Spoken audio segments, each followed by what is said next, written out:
Once again आप सभी का ES पॉइंट यूट्यूब चैनल पर स्वागत है। आज हम लोग बायोलॉजी के कुछ बेसिक, बहुत बेसिक, ये तो कम से कम पता होना चाहिए। देखो हम लोग चैप्टर स्टार्ट नहीं कर रहे हैं, लेकिन बायोलॉजी का ये कुछ बेसिक चीज़ है जो आपको पता होना चाहिए। क्या क्या बताओ। जूलॉजी मतलब क्या समझते हो, बॉटनी मतलब क्या समझते हो, दोनों का मतलब क्या होता है।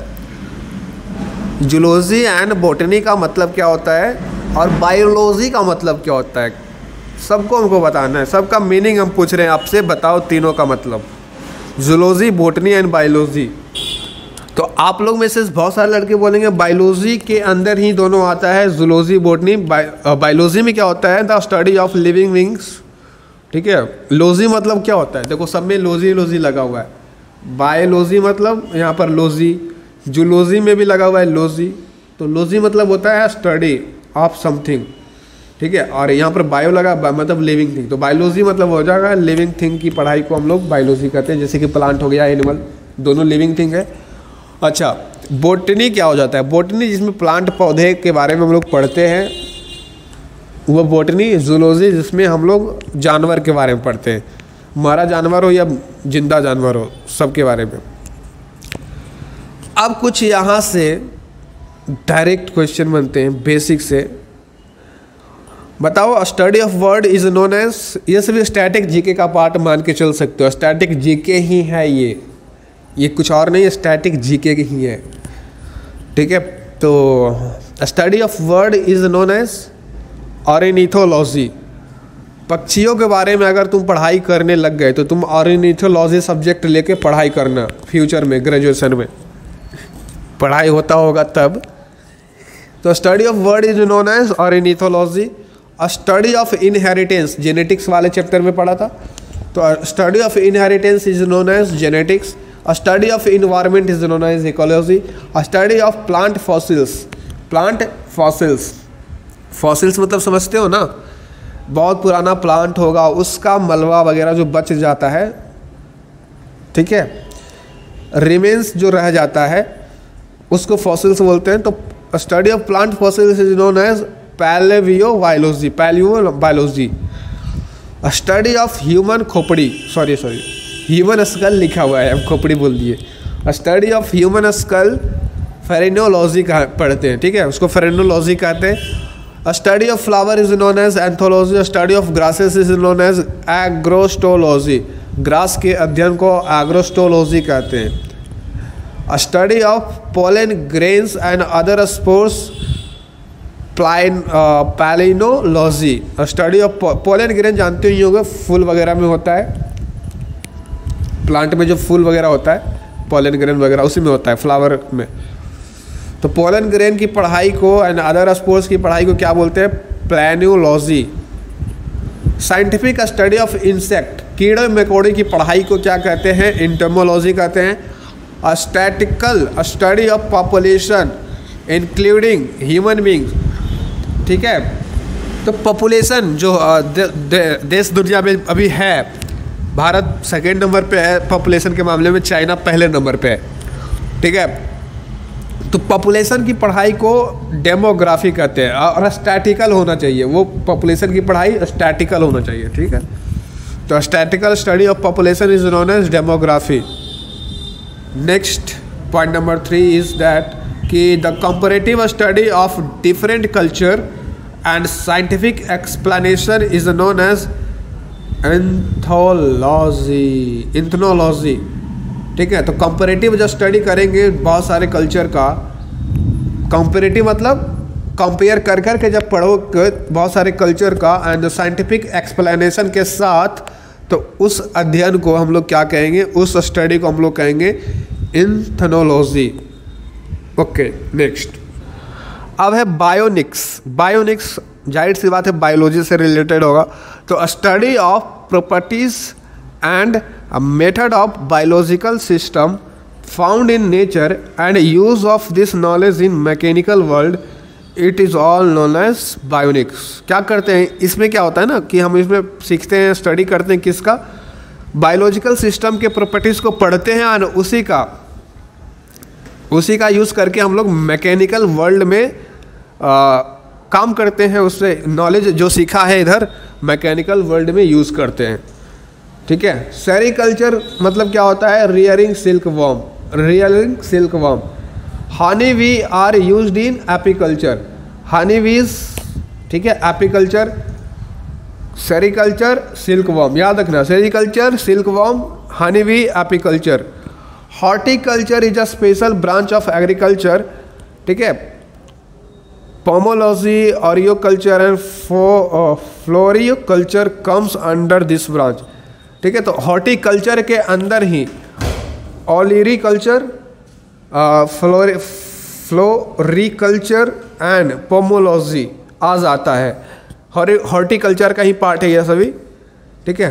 तो ये सभी देखो, एपीकल्चर हो गया, सेरिकल्चर हो गया, ये सभी क्या है, ये सभी क्या है, एग्रीकल्चर के टाइप्स हैं, ठीक है।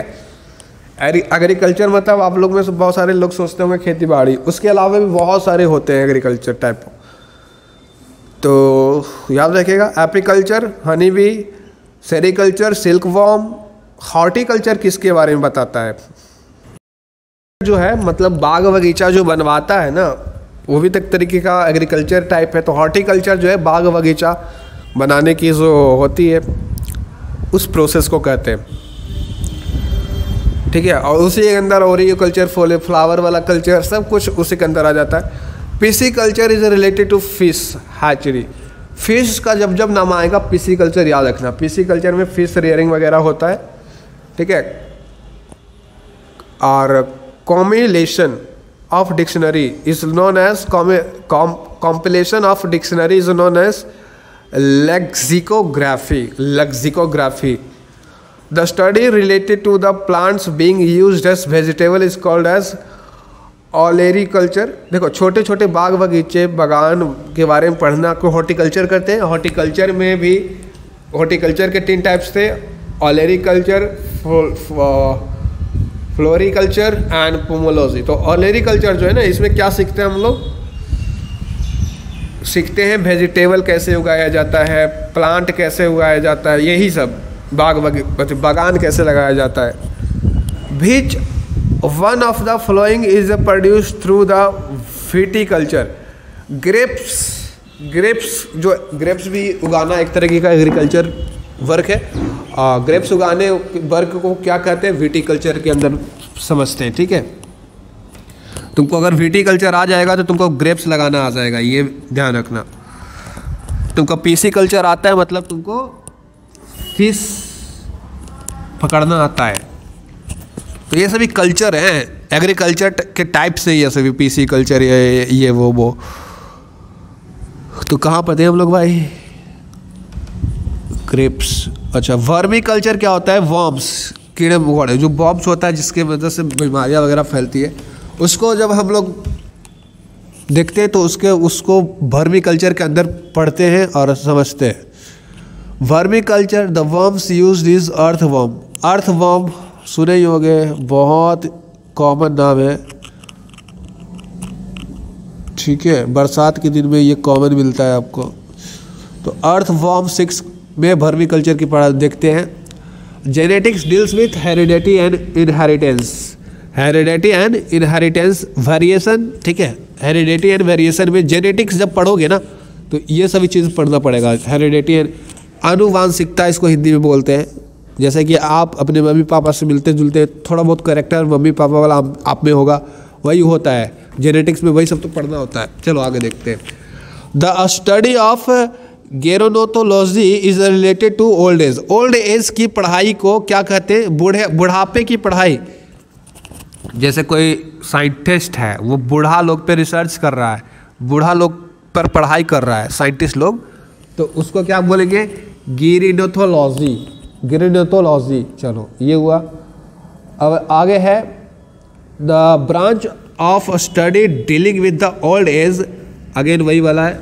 अच्छा, पीडियोलॉजी मतलब होता है सॉइल के अध्ययन को पीडियोलॉजी कहा जाता है, ठीक है। अब हड्डी के अध्ययन को क्या कहा जाता है, वो हड्डी, ऑस्टियोलॉजी, ठीक है। हड्डी का अध्ययन को ऑस्टियोलॉजी। द स्टडी ऑफ सांपों के अध्ययन को क्या कहा जाता है, the study of snakes is known as serpentology, serpentology, ठीक है। साइकोलॉजी किसको कहते हैं, the study of the study of, यहाँ पे साइकोलॉजी के बारे में दिया गया तो नहीं है, लेकिन तुम लोग लिख लेना। साइकोलॉजी जो होता है ना, study of human mind and behaviour is known as psychology. ठीक है। हाइड्रोपोनिक्स में हम लोग क्या देखते हैं, तो इसमें हम लोग सीखते हैं ग्रोइंग प्लांट विदाउट सॉइल, बिना सॉइल के प्लांट कैसे उगाया जाए, बिना मिट्टी के कैसे प्लांट उगाया जा सकता है। हाइड्रोपोनिक्स, जैसे कि आपने देखा होगा पानी वगैरह पे पत्ते बिछ जाते हैं, तो वहाँ पे तो नहीं होता है ना मिट्टी वगैरह, पानी में कैसे बिछ जाते हैं। तो उस तरीके का बिना मिट्टी का प्लांट उगने वाले के बारे में हम लोग कहाँ पढ़ते हैं, हाइड्रोपोनिक्स में पढ़ते हैं। अब इवोल्यूशन एक चैप्टर है बायोलॉजी में, उसमें बहुत सारी चीज़ें पढ़ना है, जैसे कि यहाँ पर कुछ बेसिक पॉइंट है, लेकिन आपको डिटेल में पढ़ना है इसको, खास करके बीएससी वालों को, बीएससी एंट्रेंस एग्ज़ाम जो देने जा रहे हैं उनको तो बहुत अच्छे से पढ़ना है। इवोल्यूशन, हमारा विकास कैसे हुआ। ऐसा तो हम लोग सुनते हैं कि हम लोग पहले बंदर थे, अभी इंसान बन गए हैं। इवोल्यूशन होते होते, टाइम टू टाइम चेंज होते होते, तो इवोल्यूशन बहुत लंबा प्रोसेस है, टाइम टू टाइम मतलब माइनर चेंजेस होते गए और आज हम लोग इंसान बन पाए हैं। पहले डायनासोर्स हुआ करते थे, लेकिन इवोल्यूशन के कारण वो ख़त्म हो गया। ठीक है।